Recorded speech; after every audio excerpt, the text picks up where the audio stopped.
General Józef Haller came from a noble German family which had been seduced by Polishness.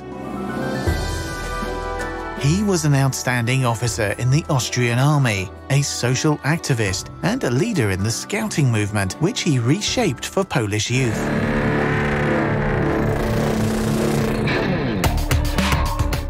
In the first year of World War I, Haller fought against the Russians in the Carpathians. In 1916, he became the commander of the 2nd Brigade of the Polish Legions, a formation within the Austrian-Hungarian army.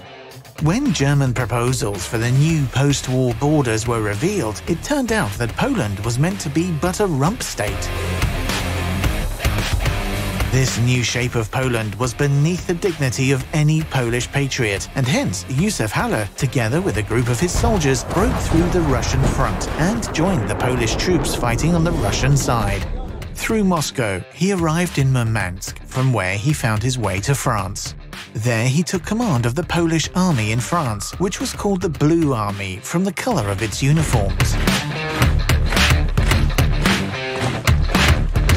At its peak, the Blue Army numbered 68,000 of our countrymen from the United States, Canada, and France. Later on, prisoners of war who had served in the armies of the Central Powers joined Haller's forces.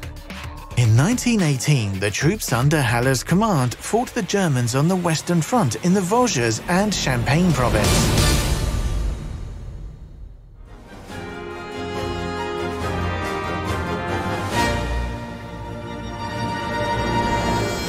It was his army which, after the war had ended, returned to Poland with advanced French equipment after joining the Polish army, which gave the new state real might. Haller's people brought Renault FT-17 tanks and the newest combat and spotter planes. They gave Poland real panache.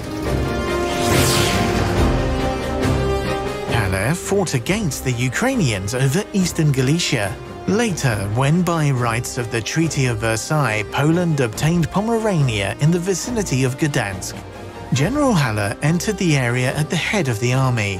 He symbolically married Poland to the Baltic Sea by throwing wedding rings into the waves. During the Polish-Bolshevik War, airplanes brought by Haller's army conducted bombing raids, and General Haller himself successfully commanded the Northern Front.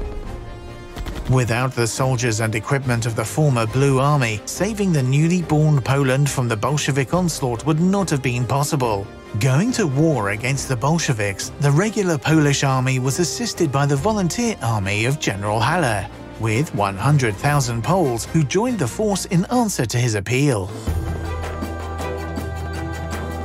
The right-wing camp saw the antithesis of Józef Piłsudski in him, the commander-in-chief from the Polish-Bolshevik War and the later chief of state.